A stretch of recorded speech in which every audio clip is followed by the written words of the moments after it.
जय हिंद दोस्तों, कैसे हैं आप सब। उम्मीद करता हूं आप सब अच्छे होंगे, बेहतरीन होंगे, शानदार होंगे और आप सबकी तैयारी बहुत जबरदस्त तरीके से चल रही होगी। तो आज हम अपना कौन सा प्रैक्टिस सेट करने वाले हैं। आज हम अपना 21/11/2023 की सेकंड शिफ्ट करने वाले हैं। तो क्या है हमारा पहला क्वेश्चन, देखेंगे ध्यान से भाई। पहला क्वेश्चन आपकी स्क्रीन पे, यदि बास्केटबॉल की पेंटिंग लागत कितनी है, 2.5 सेंटीमीटर स्क्वायर है, तो 14 सेंटीमीटर व्यास वाले बास्केटबॉल को पेंट करने के लिए आवश्यक लागत कितनी होगी। अब पहले मुझे एक बात बताओ कि जो बास्केटबॉल की गेंद होती है वो कैसे आकार की होती है, किस आकार की होती है। आप बोलेंगे सर कि बास्केटबॉल की जो गेंद होती है वो गोलाकार होती है। कैसी दोस्त? गोलाकार होती है। हमें क्या बताना है कि उसका जो एरिया है किसमें, सेंटीमीटर स्क्वायर में है। तो सबसे पहले मुझे किसकी जरूरत पड़ेगी, मुझे इसके टीएसए की जरूरत पड़ेगी, टोटल सरफेस एरिया की जरूरत पड़ने वाली है। तो अगर मैं गोले की टीएसए की बात करूं, गोले के अगर मैं टीएसए की बात करूं, टोटल सरफेस एरिया की बात करूं, कितना होता है दोस्त। गोले का टीएसए होता है 4 पाई आर का स्क्वायर, ये होता है। रेडियस कितनी दी है मुझे, मुझे रेडियस मिली है 14 सेंटीमीटर। क्या दिया है, डायमीटर। तो रेडियस कितनी हो जाएगी, इसका हाफ हो जाएगी, यानी 7 सेंटीमीटर हो जाएगी। तो यहां पे पुट कर देंगे 4। पाई की वैल्यू कितनी है, 22/7। आर की वैल्यू 7 है, तो 7 का स्क्वायर कितना हो जाएगा, 49। ये आपका क्या निकल के आ गया दोस्त, ये आपका निकल के आ गया टोटल सरफेस एरिया। किसमें आया, सेंटीमीटर स्क्वायर में। और उसने दिया है कि 1 सेंटीमीटर को पेंटिंग करने का कॉस्ट कितना है, 2.5। तो अगर इतना सेंटीमीटर स्क्वायर है तो इसका कॉस्ट कितना आ जाएगा, मल्टीप्लाई कर दूंगा किससे मेरे दोस्त, मल्टीप्लाई कर दूंगा 2.5 से। अब आपका जो भी आंसर आएगा कैलकुलेट करेंगे, सीधा आपका आ जाएगा। 7 से 7 कट गया। अगर मैं इस 4 की ढाई में मल्टीप्लाई कर दूं, कितना होता है, 2.5 × 10 होता है। और ये क्या बन गया, 22 × 7 154 बनता है। तो 154 की जब मैं 10 में मल्टीप्लाई करता हूं तो कितना बनता है दोस्त, ये आपका बनता है 1540 रुपए। तो गोला बास्केटबॉल को अगर पूरी तरीके से चारों तरफ पेंट किया जाए तो उसका कॉस्ट कितना बनेगा, 1540 रुपए। आ गया क्वेश्चन अच्छे समझ में सभी को, बोलेंगे सभी दोस्त फटाफट से भाई। चलूं आगे, नेक्स्ट क्वेश्चन देखेंगे भाई। चक्रवृद्धि ब्याज की एक निश्चित दर पर एक राशि 2 वर्ष में कितना, 9680 रुपए, और 4 वर्ष में 11712.8 हो जाती है। तो ब्याज दर ज्ञात कीजिए। हमें क्या बताना है, रेट ऑफ इंटरेस्ट आपको बताना है। किस पे दिया है, 2 वर्ष में 9680 हो जाती है। मैं अगर मान लू कि प्रिंसिपल पी है और 2 साल में अमाउंट कितना बन गया दोस्त, 2 साल में अमाउंट आपका बन गया 9680 रुपए, 9680 रुपए। फिर 4 साल बाद कितना बन गया, 11712.8। अगर यहां से यहां तक 4 साल लगे तो मैं कह दूंगा यहां से यहां तक दोस्त कितने लगे होंगे, 2 साल लगे। और 2 साल बाद अमाउंट कितना बन गया, 11712.8 रुपए। ये बात समझ में आई है सभी को। एक बार सब दोस्त बोलेंगे क्या ये बात आपकी समझ में आ गई है। तो आपको पता है कंपाउंड इंटरेस्ट में क्या होता है, कंपाउंड इंटरेस्ट में आपको मल्टीप्लाइंग फैक्टर को चेक करना होता है। मुझे यहां पे भी कितना टाइम दिया, 2 साल, और यहां से यहां भी 2 साल दिया है। तो मैं यहां से क्या चेक कर लूंगा, 2 साल का मल्टीप्लाइंग फैक्टर चेक कर लूंगा। तो क्या आएगा, मल्टीप्लाइंग फैक्टर अगर चेक करना है तो क्या करना है, इसको इस वाले से भाग दे देंगे। 11712.8 को जब मैं 9680 से भाग दूंगा तो कितना आएगा, पॉइंट हटाकर नीचे 0, पॉइंट खत्म हो गया। और अब अगर मैं इसे डिवाइड करूं कितना आएगा, 8 × 8 कितना बचा, 3, 7, 37, 8 × 4 = 32, 5, 8 × 6 = 48, कितना बचा दोस्त, 3 और 2 32, 8 × 4 = 32 और 8 × 8 ये बचा। अपॉन में कितना होगा, अगर मैं सोल्व करूं 8 × 8, 8 दूनी 16 और 8 × 8 लास्ट में 2 जीरो। तो ये आपका मल्टीप्लाइंग फैक्टर आ गया। कितने साल का है, अगर मैं बात करूं ये 2 साल का है। कितने से, 12100 से कितना बन गया दोस्त, 14641। कितने साल में, ये बना है आपका 2 साल में। कितने में, 2 साल में। अगर 2 साल में है और मुझे 1 साल पे जाना है तो क्या करना होता है, आपको उसका स्क्वायर रूट कर देना है। तो 1 साल पे अगर मुझे जाना है तो क्या करना पड़ेगा दोस्त, मुझे करना पड़ेगा इसका अंडर रूट। 1 साल पे जाएंगे तो क्या करना पड़ेगा, इसका अंडर रूट लेना पड़ेगा। तो इसका अंडर रूट ले लेंगे, कितना होगा 121 किसका होता है दोस्त 110 का। अगर 121 भी देखोगे आप किसका होता है 11 का, 2 जीरो और है तो 1 जीरो नीचे आ जाएगी। 140 41 किसका होता है 121 का होता है अगर आपको याद है तो। और इसे मैं और सोल्व करूं 11 दाई 110 और 11 गुणा 11 121, तो कितना आ गया। अगर पहले प्रिंसिपल 10 था, अमाउंट कितना बन गया 11, तो एक का ब्याज मिला, एक का ब्याज 10 पे, तो 100% पे कितना 100% पे आ जाएगा आपका 10%। तो मैं कह सकता हूं 10% आपका एक साल की साधारण ब्याज हो जाएगी। क्लियर हुआ भाई सभी को। चलो आगे आगे बढ़ जाते हैं भाई। नेक्स्ट क्वेश्चन, एक कुर्सी का अंकित मूल्य 1200 रुपए था, यह कीमत इसके क्रय मूल्य से कितना 20% अधिक थी। उसके बाद यदि कुर्सी को अंकित मूल्य पर 5% के डिस्काउंट पर बेचा गया तो लाभ परसेंट कितना होगा, यह हमें बताना है। क्या क्या उसने, जो कीमत थी मार्क प्राइस इसके क्रय मूल्य से कितना 20% अधिक थी। अगर मैं यहां पे तीन तीन चीज लिखूं, कौन सी सीपी एसपी और तीसरी कौन सी होती है दोस्त एमपी। अगर मैं ये लिख दूं, अगर मैं ये लिख दूं, उसने कहा कि मार्क प्राइस 20% अधिक था, सीपी अगर 100 मान लूं और मार्क प्राइस इससे 20% अधिक था, तो कितना बन जाएगा दोस्त, ये मार्क प्राइस आपका बन जाएगा 120। ये लाइन समझ में आ गई सभी को। बोलेंगे सभी दोस्त एक बार फटाफट से भाई, कितना आ गया 120। यदि कुर्सी को अंकित मूल्य पर 5% की छूट दी जाए, डिस्काउंट किस पे दिया जाता है, डिस्काउंट आपका मार्क प्राइस पे दिया जाता है। मार्क प्राइस कितना है 120, अगर 120 का 5% आपको छूट दी गई, कितना दोस्त 5%, 120 का 5% कितना होता है 6, 12 50 600 बन जाएगा ये। और 600 को जब मैं 100 से भाग दूंगा तो कितना आ जाएगा, ये आपका आ जाएगा 6। बात आ रही है सभी को समझ में। अगर 120 पे आपने 6 रुपए का डिस्काउंट दिया है तो आपने कितने बेच दिया होगा उसे, आपने उस वस्तु को 114 रुपए में बेच दिया होगा। क्लियर है।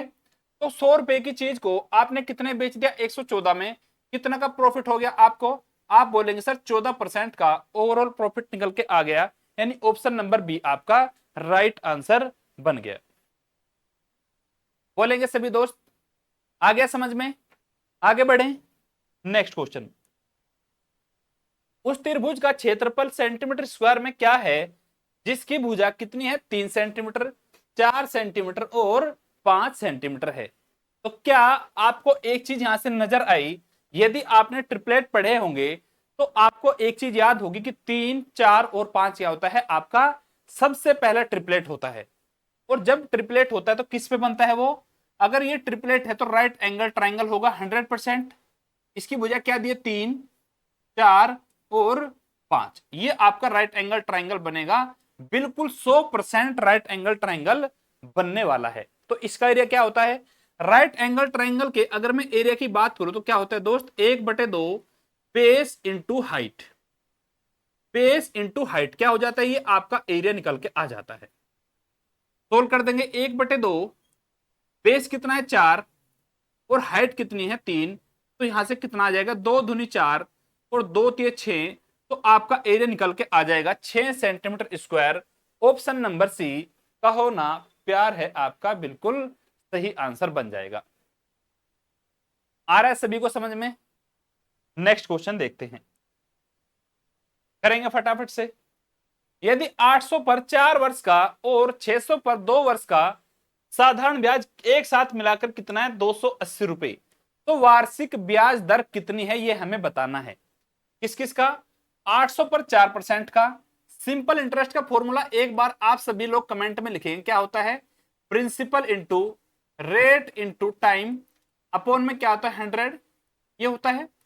अगर मैं इसका फॉर्मूले में पुट कर दूं क्या आ जाएगा 800 और टाइम कितना है 4 साल, रेट ऑफ इंटरेस्ट हमें फाइंड आउट करनी है, अपॉन में कितना 100 प्लस दोनों का एक साथ मिला के साधारण ब्याज मिला है 600 रुपए पर 2 साल का 8% की दर से साधारण ब्याज कितना है दोनों सालों का मिला के 280। ये मैंने क्वेश्चन को बिल्कुल बेसिक से कर दिया। आप इस क्वेश्चन को विदाउट पेन भी कर सकते हैं यदि आपकी कैलकुलेशन थोड़ी सी अप लेवल की है। लेकिन चलेंगे फिर बेसिक से करेंगे। बिल्कुल 2 जीरो से 2 जीरो खत्म होती है, इन 2 जीरो से ये 2 जीरो खत्म होती है। अगर मैं इसकी बात करूं, इधर बनेगा 8 चौक 32 आर, और इधर अगर बात करूं तो कितना बनेगा 6 दूनी 12 आर, बराबर किसके हो जाएगा दोस्त 280 के। इसके हो जाएगा 32 और 12 कितना होता है 34 आर, बराबर किसके 32 और 12 होता है दोस्त 44। कितना होता है 44 होता है। 44 आर किसके बराबर हो जाएगा 280 के। तो आर से आर बराबर कितना हो जाएगा 280 अपॉन 44। सोल्व कर देंगे, 4 से 28 और 4 से नीचे डिवाइड करूं कितना आएगा 11। अगर मैं इसे भाग दूं कितना बचेगा 11 छिका 66, 4 6 सही 4/11%। किस ऑप्शन में होगा, ऑप्शन नंबर ए आओ कभी हवेली पे, आपका राइट आंसर बन जाएगा। है बिल्कुल बेसिक क्वेश्चन। तो कुछ क्वेश्चन सभी शिफ्टों में बिल्कुल बेसिक होती हैं, लेकिन किसी किसी शिफ्ट में उन्हीं क्वेश्चन को थोड़ा हाई लेवल करके दिया जाता है। चलेंगे भाई नेक्स्ट। वह सबसे बड़ी संख्या कौन सी है जो 48, 92 और 140 को पूरी तरीके से विभाजित कर देती है। क्या बताना है, सबसे बड़ी संख्या बतानी है जो 48, 92 और 140 को पूरी तरीके से कंप्लीटली तरीके से डिवाइड कर दे। तो कौन सी संख्या होगी, यानी मुझे लेना है क्या एचसीएफ लेना, हाईएस्ट कॉमन फैक्टर लेना है। तो ऐसे क्वेश्चन को आप ऑप्शन से भी कर सकते हैं। अगर मैं 14 ले लूं तो क्या 14 ऐसी संख्या है जो इन सभी को डिवाइड कर दे, क्या 48 कट रहा है, नहीं। तो 14 मेरा नहीं होगा। जब पहली नहीं कट रही तो लास्ट वाली क्या कटेगी, नहीं होगा। अगर मैं सेकंड ऑप्शन की बात करूं, मैंने मान लिया सेकंड ऑप्शन सही है, ये किसे का 48 को काट रहा है, जी हाँ 12 चौक 48, क्या 92 काट रहा है, नहीं। तो ऑप्शन नंबर बी भी आपका गलत हो जाएगा, गलत बन गया। अगर मैं तीसरे की बात करूं ऑप्शन नंबर सी, क्या पुट कर दू 4, क्या 48 4 से कटता है, बिल्कुल कटता है। 92 4 से कटता है, 23 चौक 92 आ गया। 4 से अगर मैं इसे काटू कितना आएगा 35 आ जाएगा। तो 4 से पूरी तरीके से डिवाइड हो गया। अगर मैं 11 से काटने की बात करूं तो 11 से ये नहीं कटता है। तो ऑप्शन नंबर सी यानी 4 आपका बिल्कुल सही आंसर बन जाएगा। नेक्स्ट क्वेश्चन देखेंगे। दिए गए पदों को अवरोही क्रम में यानी डिसेंडिंग ऑर्डर में आपको बताना है कौन सा पद ठीक मध्य में आएगा, मिडिल में कौन सी टर्म आएगी, ये हमें बताना है। मेरे पास 5 रेशियो है, 1 2 3 4 और 5 रेशियो है। इन्हें पहले मुझे सोल्व करके देखना पड़ेगा। 7/8 लिखा है, फिर लिखा है 6/7, उसके बाद 11/13 और 17/20, उसके बाद लिखा है दोस्त 23/25। कितना लिखा है 23/25 ये लिखा है। तो इसको सोल्व करने का तरीका मैंने आपको क्या बताया था, क्या आप सभी को याद है, क्या आप सभी को याद है मैंने इसको सोल्व करने का तरीका। सारी शिफ्टों में ये वाला क्वेश्चन मोस्टली पूछा गया है, तो सारी शिफ्टों में मैं इसको एक ही तरीके से कराते आ रहा हूं। इस शिफ्ट में भी हम उसी तरीके से करेंगे। अगर नीचे 8 है ऊपर 7 है तो क्या मान लेंगे, यहाँ पे 0 मान लेंगे, यहां भी 0 मान लेंगे, यहां भी एक 0 मान लेंगे, यहां भी और यहां भी। इससे आपका क्या होगा, थोड़ा आसान वे में क्वेश्चन सोल्व हो जाएगा। इसे मैंने 70 मान लिया, एक 0 लगाए तो पॉइंट लेना पड़ेगा। 8/8 = 64, कितना बचा 6, 8×7 = 56, इतना तक ले लो बस। अगर इसकी बात करूं 7×8 = 56, 4 7×5 = 35, इसकी बात करूं 13×8 = 104, 6 13 चौक 52, इसकी अगर बात करता हूं 20×8 = 160, 10 बचेगा, 20×5 = 100, पूरा कट गया। अगर इसकी बात करूं 25 का नंबर 225, 5 बचेगा, 25 दूनी 50, ये आ गया 0.92। हमें बताना है मिडिल में कौन सी टर्म होगी अवरोही क्रम में। तो सबसे बड़ा कौन सा, ये वाला सबसे बड़ा है कौन सा दोस्त, ये वाला 0.92। इसके बाद कौन सा बड़ा है, ये वाला 0.87। और इसके बाद कौन सा बड़ा है, इसके बाद ये वाला भी बड़ा है और ये वाला भी बड़ा है। तो अब मेरा पॉइंट यहां फंसता है कि मेरे पास दो ऐसे रेशियो है जिनका आंसर कितना निकल के आया 0.85। तो अब मुझे क्या करना पड़ेगा, मुझे इसकी डिवाइड को थोड़ा सा आगे बढ़ाने पड़ेगा। तो इन दोनों में चेक कर लूंगा। अगर मैं इसमें थोड़ा आगे बढ़ाऊं 7×8 = 56 था, 4 बचा, 7×5 = 35, कितना बचा 5, कितना बचा दोस्त, यहां अलग से कर देता हूं ताकि आपकी समझ में आ जाए। 7×8 = 56, 4 बचा, पॉइंट लगा मैंने 0 ले ली,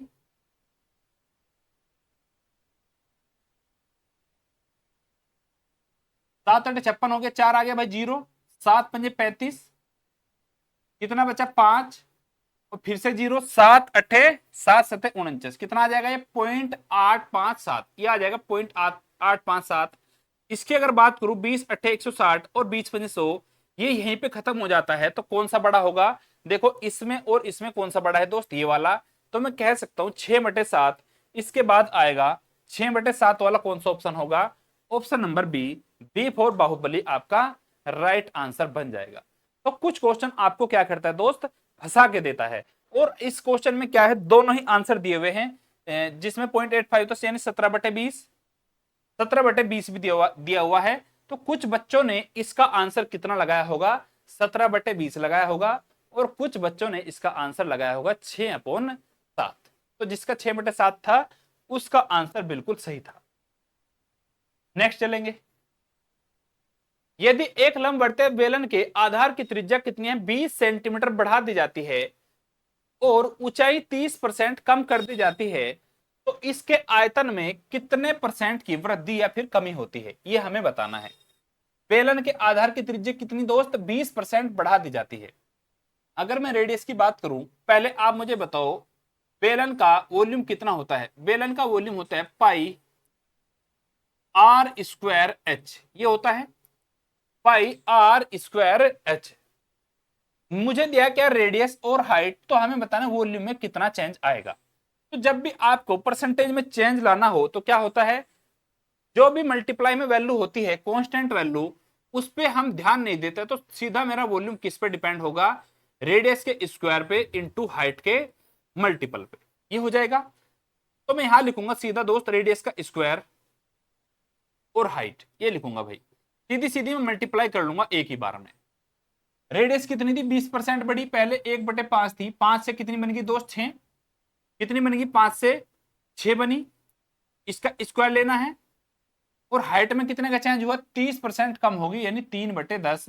तो मैं कह दूंगा अगर पहले हाइट 10 थी, अब 3 कम हो गए, कितनी बन गई? 7। सीधा मैंने रेडियस के स्क्वायर में हाइट की मल्टीप्लाई कर दी, इधर भी किया तो उधर भी कर दूंगा, 10 - 3 7। अब आप यहां से वॉल्यूम का रेशियो निकाल सकते हैं, कितना आ जाएगा? ध्यान से देखेंगे, ये आपका आ जाएगा 5 का स्क्वायर 25 ढाई 250, 250, और इसे लिख लेंगे 36 × 7, और आगे सोल्व करेंगे, 2 से भाग दे देंगे 125, रेशियो 18 × 7 कितना होता है दोस्त? 126। तो मैं यहां से कह सकता हूं अगर मेरा वॉल्यूम पहले 125 था, अब कितना बन गया? 126। कितने का चेंज हुआ दोस्त? 1 का। अगर 1 का चेंज हुआ है कितने पे? 125 पे, तो 100 पे कितना होगा? सोल्व कर लेंगे, मल्टीप्लाई में 100, 25 चौक 100, और 25 पंजे 125, 4/5 कितना होता है? भाग दे देंगे 0.8%। 0.8% का इंक्रीज होगा, 0.8% का इंक्रीज, यानी ऑप्शन नंबर डी आपका सही आंसर बन जाएगा। ये वाला मत लगा देना, देखो इसमें बड़ा है ना, 125 से 126 हो गया है, तो ये आपका बड़ा है, यानी ये वाला ऑप्शन आपका गलत हो जाएगा। आ रही है बात समझ में? नेक्स्ट क्वेश्चन की बात करते हैं। एक सेल्समैन अपनी पूंजी के 1/4 पर 2%, पूंजी के 1/2 पर 4% और शेष पूंजी पर 10% प्रति वर्ष लाभ कमाता है। उसकी पूंजी पर अर्जित प्रतिलाभ की औसत दर ज्ञात कीजिए। ये बोला है कि उसके पूंजी पर एवरेज प्रॉफिट कितना हुआ है, ये हमें बताना है। पहले पूंजी को सोल्व करेंगे। इसने कहा कि 1/4 पूंजी है और 1/2। तो जब भी आपका ऐसे फ्रैक्शन में आए तो आपको पूंजी को क्या मान लेना है? नीचे जो भी वैल्यू दी है इसका एलसीएम ले लेंगे। 4 और 2 का एलसीएम कितना होता है दोस्त? आप या तो 4 मान लो, 4 ही मान लेते हैं, चलो 4 मान लिया। इसने कहा कि 4 का 1/4 कितना? 1। 1 पर कितना प्रॉफिट हुआ? 2 का। 1 पर प्रॉफिट हुआ 2% का, और 4 के 1/2 पर यानी 2 पर कितने का प्रॉफिट हुआ है दोस्त? 2 पर प्रॉफिट हुआ 4% का, और शेष पर, शेष पूंजी पर कितनी शेष पूंजी बची? टोटल 4 थी, 2 और 1 3 होगी, तो बची कितनी? 1। 1 पर कितना? 10% का लाभ होता है। तो हमें बताना है कि एवरेज प्रॉफिट कितना होगा, एवरेज प्रॉफिट उसकी पूंजी पर कितना होगा। सोल्व कर देंगे, क्या आ जाएगा? इसकी से मल्टीप्लाई कर देंगे, इसकी इसमें कर लेंगे और इसकी इसमें कर लेंगे, और फिर ऊपर वाले से भाग दे देंगे। 1 × 2 कितना? 2, प्लस 2 चौक 8 प्लस 10 एकम 10 और भाग दे देंगे 2 और 1 3 और 1 4 से। तो कितना आ गया 10 और 8 18 और 2 20। 20 को जब मैंने 4 से भाग दिया तो कितना आ गया मेरे दोस्त, ये आपका निकल के आ गया 5%। तो पूरी पूंजी पर 5% का प्रॉफिट होगा। Option number D will be the right answer. आगे बढ़े। 150 मीटर की दौड़ में आर एस को 9 मीटर से हराता है। यदि एस 15 मीटर की शुरुआती बढ़त हेड स्टार्ट लेता है तो उनकी दौड़ में बराबरी के रहने के लिए दौड़ कितनी लंबी यानी मीटर में होनी चाहिए। इसमें दो कंडीशन कर दी इसने। पहले क्या हुआ, दो व्यक्ति आर और एस 150 मीटर की रेस लगाते हैं। कितने की दोस्त, 150 मीटर की। दो व्यक्ति, एक आर है और दूसरा व्यक्ति एस। 150 मीटर की दौड़ में आर एस को 9 मीटर से हरा देता है। यदि आर ने पूरी 150 मीटर की दूरी तय करी तो एस मात्र यहां से यहां तक पहुंचा और 9 मीटर से हार गया, तो मैं कह दूंगा एस ने कितनी दूरी तय करी हुई, 141 मीटर। क्लियर है। यहां पे लिख लेता हूं भाई, ये आर की है और ये एस की। ये डिस्टेंस की बात करता हूं तो इसने दूरी तय करी 150 और इसने दूरी तय करी कितनी, 141। ये वाला पॉइंट क्लियर हुआ। क्लियर हुआ सभी को भाई। आगे बात करूं, चलेंगे आगे। अब आप यहां से एक बात समझो, जितने समय में आर यहां से यहां तक पहुंचा उतने ही समय में एस यहां से यहां तक पहुंचा। तो क्या सेम हुआ, आपका टाइम सेम हुआ। और जब आपका टाइम सेम होता है तो क्या होता है, डिस्टेंस का रेशियो वही होता है जो आपकी स्पीड का रेशियो होता है। कैसे, डिस्टेंस बराबर स्पीड इंटू टाइम फॉर्मूला होता है। जब आपका टाइम सेम होता है तो क्या होता है, डिस्टेंस बराबर स्पीड के। अगर स्पीड का रेशियो दिया है तो वही आपके डिस्टेंस का भी रेशियो होगा, या फिर अगर आपके डिस्टेंस का रेशियो दिया है वही आपकी स्पीड का भी रेशियो हो जाएगा। तो क्या दिया है डिस्टेंस का रेशियो, यही आपकी स्पीड का भी रेशियो होगा। रेशियो ले लें, कितना आ जाएगा, 3 से काट लूंगा तो 50 और 3 से इसे मैं काट लूंगा, 3 चौक 12, 2 3 सत्ते 21। ये इनकी स्पीड का रेशियो निकल के आ गया। इसकी जरूरत क्यों पड़ी, अभी आप समझेंगे कि इसकी जरूरत क्यों पड़ी। सेकंड केस, सेकंड केस में यदि एस 15 मीटर की शुरुआती बढ़त ले लेता है, क्या हुआ, फिर से उन्होंने ये नहीं पता इस बार कितने की रेस है। इस बार ये नहीं पता कितने की रेस है, मैंने मान लिया डी मीटर की रेस है। मीटर की बात चलिए ना, डी मीटर की रेस है। आर पूरी दूरी डी तय करता है तो एस क्या होता है, एस जो है 15 मीटर की बढ़त ले लेता है। तो एस कितनी दूरी तय करेगा, ओनली डी माइनस 15, क्योंकि 15 की तो बढ़त ले ली तो कितनी कम करेगा, डी में से 15 घटा देंगे तो एस कितनी दूरी तय करेगा, मात्र दोस्त डी माइनस 15। यहां पे लिख लेंगे ये आर और ये एस। अगर आर ने पूरी डी दूरी तय करी है तो एस ने कितना, डी माइनस 15 मीटर की दूरी तय करी है। ये क्या है, इनकी डिस्टेंस, डिस्टेंस है। फिर से वही कंसेप्ट है आपका, इसने लिख के भी दिया है कि उनकी दौड़ बराबरी पर समाप्त रहनी चाहिए। बराबरी का मतलब होता है डेड हीट पर समाप्त होनी चाहिए। और जब भी डेड हीट का कंसेप्ट होता है कि दोनों सेम टाइम पर पहुंचते हैं, सेम टाइम पर अगर पहुंचते हैं, टाइम सेम है, तो क्या हो जाएगा, स्पीड का रेशियो वही हो जाएगा जो इनकी डिस्टेंस का रेशियो है। तो यही आपकी स्पीड का भी रेशियो बन जाएगा भाई। ये बात समझ में आ रही है सभी को। आप बोलेंगे जी सर, अब मेरे पास ये भी स्पीड का रेशियो है और ये भी स्पीड का रेशियो है, तो मैं दोनों को बराबर रख दूंगा और यहां से मेरी डिस्टेंस आ जाएगी। रख देंगे बराबर डी अपॉन डी माइनस 15 की अगर बात करूं बराबर किसके होगा, ये होगा 50/47 के। अब आपको आसानी से समझ में आ जाएगा, इसकी से मल्टीप्लाई करेंगे, इसकी इसमें कर देंगे, ये आ जाएगा 47D बराबर किसके होगा, 50D और माइनस 15 पंजे 75, 750। सोल्व करेंगे कितना आ जाएगा, 3D बराबर किसके, 750 के। 3 से काट लूं कितना आ जाएगा, 3 25 75। तो डिस्टेंस की वैल्यू कितनी आ जाएगी दोस्त, 250 मीटर। यानी डिस्टेंस कितनी होनी चाहिए, 250 मीटर की आपकी डिस्टेंस होनी चाहिए। बहुत अच्छा और शानदार क्वेश्चन था ये वाला भाई। नेक्स्ट क्वेश्चन 11, संख्या 30 48 96 150 के एलसीएम के अंकों का योग क्या है। देखो इस क्वेश्चन में पहले क्या करता था, पहले आपसे एलसीएम पूछता था। अब क्या किया कि एलसीएम तो निकालो ही निकालो, एलसीएम के बाद आपको उसके नंबर का, उसके डिजिट का क्या बताना है, योग बताना है। बता देंगे, यहां पे लिख लेंगे पहले 30 30, 48, 96 और क्या दोस्त 150। इसका क्या निकालना है हमें? एलसीएम निकालना है। एलसीएम, तो जब भी बात एलसीएम की आती है, मैंने आपको एक तरीका बताया है, कौन सा? कि जिन दो संख्याओं का, दो पेयर का आपको एलसीएम पता है, पहले उसे निकाल लो। 30 और 150 का एलसीएम कितना? 150। और 48 और 96 का कितना होता है दोस्त? 96। यही होता है। अब आपको इनका निकालना है, दोनों का। अब आप चेक करेंगे इनमें क्या कॉमन है। 6 गुना 25, ये भी 150 होता है। और इधर अगर लिखूं तो कितना होता है? 6 गुना 16, ये भी 96 होता है। अब यहां से आप नोटिस करेंगे कि दोनों में क्या 6 कॉमन है, इसमें भी 6 कॉमन है, तो 6 बाहर निकाल लूंगा और जो भी एक्स्ट्रा बचा उसे लिख लूंगा, यानी 25 गुना 16। 25 गुना 16 आपका कितना होता है? 25 गुना 16 जब आप करने जाएंगे तो 16 को लिख सकता हूं 10 + 6, ये आ जाएगा 25 ढाई 250 और 25 छिका 150। 250 और 150 कितना बन जाता है दोस्त? 400। 6 गुना 400 कितना हो जाएगा? 2400। तो एलसीएम आपका निकल के आ गया 2400। ये बात समझ में आ रही है सभी को?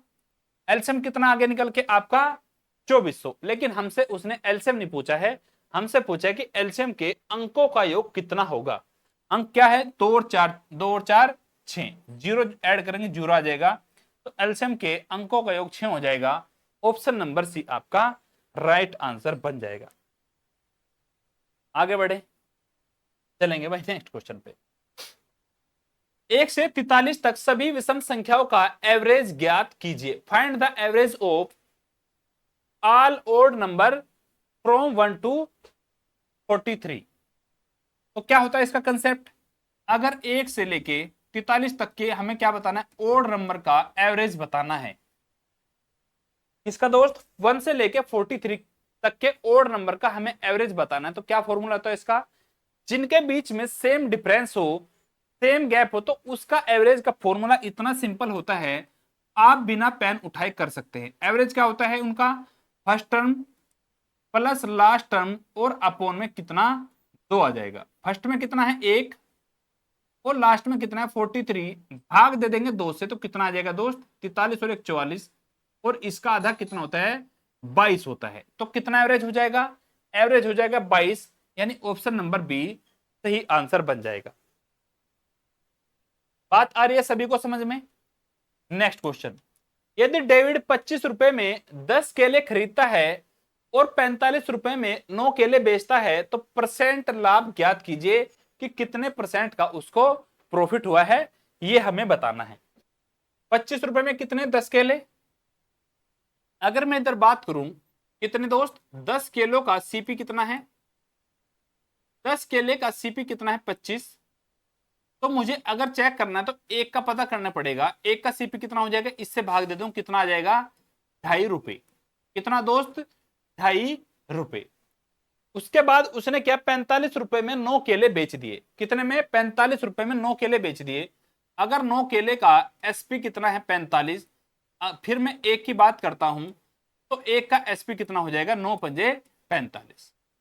बात आ रही है सभी को समझ में? भाई आप तभी तो कंपेयर कर पाओगे। आपने कोई चीज ये किया कि एक केला खरीद के लेके आया आप 2.5 रुपए में, और उसी एक केले को आपने कितने बेच दिया? 5 रुपए में बेच दिया। तो कितने का प्रॉफिट हुआ आपको? आपको प्रॉफिट हुआ है 2.5 रुपए का। कितने का दोस्त? 2.5 का प्रॉफिट हुआ है 2.5 पे। तो प्रॉफिट परसेंटेज कितना आ जाएगा? प्रॉफिट परसेंटेज आप बिना पेन उठाए लिख सकते हैं कि प्रॉफिट परसेंटेज आ जाएगा आपका 100% का। भाई आप 100 रुपए की चीज खरीद के ले गए या फिर आप 50 की चीज खरीद के ले गए और 50 का ही आपको प्रॉफिट होगा, कितने का प्रॉफिट? 100% का प्रॉफिट। तो सीधा सीधा आप निकाल लेंगे 100% का प्रॉफिट हो जाएगा। नेक्स्ट, 448 और 336 का एचसीएफ 48 और 336 के एचसीएफ का कितना गुना है, ये हमें बताना है। तो पहले इनके अगर मैं एचसीएफ की बात करूं, 448 और 336 का एचसीएफ कैसे निकलेगा? कैसे निकलेगा भाई? सबसे पहले अगर मैं इनमें कॉमन की बात करूं, मुझे 8 कॉमन नजर आ रहा है। 8 की अगर मैं भाग करूं किससे? 8 पंजे 40, 4 8 छिंग 48, 8 गुना 56। इसे लिखूंगा तो 8 गुना कितना? 8 चौक 32, 1 8 दूनी 16, 8 गुना 42, ये निकाल लूंगा। उसके बाद मुझे एक कॉमन और नजर आ गया, कौन से वाला? 56 में होता है 14 गुना 4 और 42 में होता है कितना? 14 गुना 3। ये नजर आ गया सभी को? यदि आपके टेबल्स याद है तो बिल्कुल देखते ही नजर आ जाएगा। लिख लेंगे 8 गुना 14 गुना 4, इधर लिख लेंगे 8 गुना 14 और गुना में 3। तो आपको एचसीएफ निकालना है। इसमें 8 गुना 14 कॉमन है, इसमें भी ये वाला कॉमन नहीं है, तो 8 गुना 14 112 इसका एचसीएफ हो जाएगा। इस पार्ट का एचसीएफ हो गया 112। अगर मैं इस पार्ट के एचसीएफ की बात करूं, कितना है? 48 और 36। ये तो आपका देखते ही आ जाना चाहिए, कितना होगा दोस्त? 12 होगा। 12 चौक 48 और 12 तिये 36। छोटा सा था तो इसलिए हमने बिना देखे कर लिया। अब हम बताना ये जो एचसीएफ है इसका कितना गुना है। तो गुना कैसे पता करेंगे? अगर मैं कह दूं ये संख्या 10 है और ये वाली 5 है, तो ये संख्या इसकी कितनी गुनी है? तो आप बता देंगे सर 2 गुनी। कैसे पता चला? जब मैंने इसे 5 से भाग दिया तो कैसे पता चला? 10 को 5 से भाग दे दिया, कितना आ गया? 2 आ गया। नहीं, ये 10 जो है 5 का कितना हो गया? 2 गुना हो गया। अब मुझे चेक करना है 112 12 का कितना गुना है। तो 112 को अगर मैं 12 से भाग दे दूं मुझे पता चल जाएगा कितने गुना है। 4 से कटेगा, 4 से काट दूंगा 28 चौक 112, इसे 4 से काटूंगा 4 तिये 12, 28/3 गुना किस ऑप्शन में होगा? Option number C, D, sorry भाई, ऑप्शन नंबर डी आपका राइट आंसर बन जाएगा। आज की शिफ्ट का last question time and work का होगा। देखेंगे कैसे कैसे बातें रहेंगी भाई। ए और बी अलग अलग काम करते हुए क्रम से 12 घंटे और 10 घंटे में एक खेत में घास काट सकते हैं। वे ए से शुरू करते हुए 5 बजे से लेकर प्रत्येक एक एक घंटे के लिए बारी बारी से काम करते हैं। घास काटने का काम किस समय पूरा किया जाएगा? मेरे दोस्त मेहनत कर लो, वरना आपको भी क्या करना पड़ेगा? घास ही काटना पड़ेगा। आ रही है बात समझ में? जब टाइम एंड वर्क में घास कटवा सकता है तो ये तो आपकी रियल लाइफ है। तो रियल लाइफ में दोस्त आपको घास काटना पड़ सकता है, तो इसलिए टाइम के रहते मेहनत कर लीजिए। जब तक दिल्ली पुलिस की वैकेंसी आए उससे पहले पहले अपने सपनों को साकार करिए, यानी अपने सिलेबस को पूरा करिए, मॉक टेस्ट लगाइए और उसके बाद जब नोटिफिकेशन आए उससे पहले पहले बिल्कुल बेफिक्र होकर सो जाइए। क्योंकि जब आपका पड़ोसी तैयारी करना स्टार्ट करेगा आपके मॉक में नंबर कितने आएंगे? 70 नंबर से कम नहीं आने चाहिए। बात आ रही है समझ में? करेंगे सभी लोग इस काम को? चलेंगे भाई, गुड। ए और बी अलग अलग काम करते हुए क्रम से 12 घंटे और 10 घंटे में एक खेत में घास काट सकते हैं। टाइम कितना लिया है? 12 घंटे। ए ने समय लिया है 12 घंटे और बी ने कितना समय लिया है? बी ने समय लिया है आपका 10 घंटे। तो टोटल वर्क कितना होगा? टोटल घास कितना काटना पड़ेगा इन्हें भाई? 12 और 10 का एलसीएम होता है 60, तो इन्हें 60 घास को काटना पड़ेगा। 12 पंजे 60, 10 छिक 60। ये बात समझ में आ रही है यहां तक? इन्हें अल्टरनेट डे पे काम करना है। पहले दिन पहले घंटे में अगर ये काम करे 5 करेगा, दूसरे घंटे में ये काम करे 6 करेगा, तो मैं कह सकता हूं 2 घंटे में ये मिलके कितना कर देंगे? 5 और 6 11 काम को कर देंगे। 11 काम या फिर 11 घास को काट देंगे। कितना काटना है? 60। तो इसकी इसमें मल्टीप्लाई करो, ऐसी संख्या मल्टीप्लाई कर दो जो या तो पूरा 60 बन जाए या फिर 60 से हल्का सा कम हो जाए। तो किस में कर दू? 5 में। इधर कितना हो जाएगा? 11 पंजे 55 और अगर इधर जाऊं तो कितना आ जाएगा? 2 पंजे 10। तो 10 घंटे में, घंटे है हाँ, घंटे में कितना हो जाएगा? 55। बारी किसकी है? एक ही। तो अगले एक घंटे में कितना हो जाएगा दोस्त? 5 और हो जाएगा, ये हो जाएगा आपका 60 और टाइम कितना हो जाएगा? 11 घंटे। तो 11 घंटे में आपका 60 काम हो जाएगा। बचेगा कितना? 11 घंटे में 60 काम हो गया। हमें कितना करना है? 5 बजे से शुरू हुआ था तो 5 बजे सुबह शुरू हुआ और 11 घंटे बाद काम खत्म हो गया। 11 घंटे बाद काम खत्म हो गया तो कितना टाइम हो गया होगा? अगर 12 घंटे होते, 5 में मैं अगर 12 घंटे जोड़ू तो कितने हो जाता है? 5 ही बच जाते। लेकिन 11 घंटे काम किया तो 5 से 1 घंटा कम कर दूंगा, यानी मेरा आंसर आएगा 4 PM। किस ऑप्शन में होगा? ऑप्शन नंबर बी मेरे दोस्त बिल्कुल सही आंसर बन जाएगा। ठीक है दोस्त, तो ये थी आज की शिफ्ट। आज की शिफ्ट को यहीं समाप्त करते हैं, बाकी करेंगे कल।